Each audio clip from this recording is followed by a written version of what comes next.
So welcome to another video. If you're new to the channel or you don't know who I am, I'm Victor Ike, a creative photographer, and today basically I've got a couple of new fits I'd like to try out and try some model, fashion, photography, and I figured I'd bring you guys through the process of my creation. And also, side note, we're going to infuse some 3D elements in this shoot as well. Probably I'm going to display them on the screen. But hold on, as of right now, I don't know what you guys are probably looking at. So I'm going to be joined with my brother who's a 3D artist. Let's get into it. So basically, after I shot that intro video you just watched, we proceeded to... We had two looks, well, three.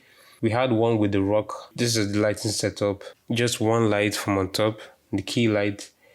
So it's not facing him. It's facing down on me, but a bit in front, to give this, to light up the shadows and the tight corners of the faces, because directly from on top will give you this dramatic look, which isn't what you want. Then for my shoot, we approached it with this lighting. This is a two lighting setup. One lighting as the key light. This is the brighter one, illuminating my body and, basically the picture. But as you can see, it's feathered like I explained in, I don't know which video is coming out first. Okay, this video should be coming out first. So feather is basically turning the light a bit away. Okay, so this light is on me.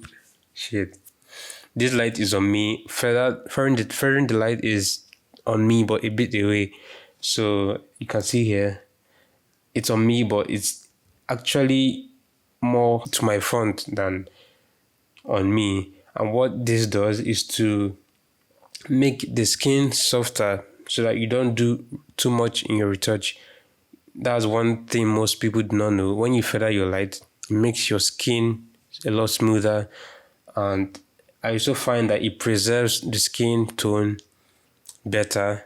That's also how to light for dark skins. You want to feather the light as much as possible, so it's almost looking like they're appearing dark.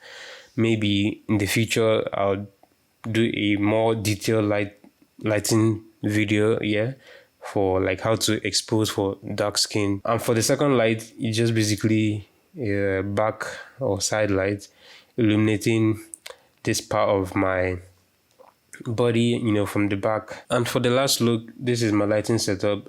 Again, simple, straightforward. This is a one light. Okay, this is a two light setup actually. My key light from here, from on top, it has a bit of distance, so that it illuminates a broader surface area, as it will be important in the 3D.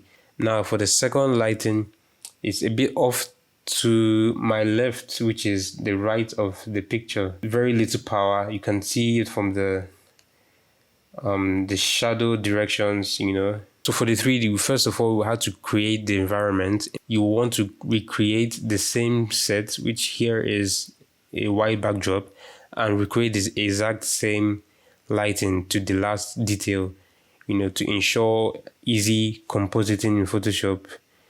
For this look, we had one light coming from on top, my key light feathered, and here it is the 3D setup, the scene in Blender. So for this look, we wanted to use a bit of the PlayStation symbols, the circle, the triangle, and your X in a 3D format to just, compose it into this look.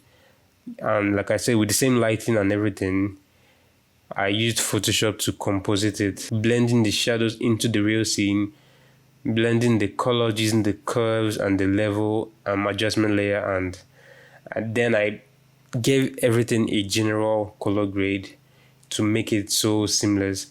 And same thing goes for the box. Providing that the lighting is the same, you just cut out yourself, place it into the 3D space, and blend in the shadows using blending mode and masking and all the rest, which gave us this. Here you can see the background is dark, and we were able to maintain the dark, calm background. And after blending the shadows and everything, providing the lighting setup is the same, you would get the same result. So we placed a practical light in this lamp behind to simulate this light fall off, to simulate that this light you're seeing here is coming from this light source. So for the other look, which is my brother's look, simple light setup in Blender. We just recreated the same set, infused 3D elements like the rocks, and I must say he did a pretty good job, in the texturing and the materials and everything. Like I said, very important, providing the lighting setup is the same in the shoot and in the 3D, then makes your compositing a lot more easier in Photoshop or whatever software you use for compositing. We've come to the end of the video. I mean, the entire process of even making this video was over a week. You could even see from like the change of outfit. The first clip was on the same day of the shoot. The next clip, which is the breakdown, was after like a couple days, and this one is like about a week from the first clip. So it's an entire timeline of adventure. Give it a like, share it, and comment. Let me know if you like this kind of video, and be sure to follow me on Instagram and Tobey the 3D artist, and see you next time.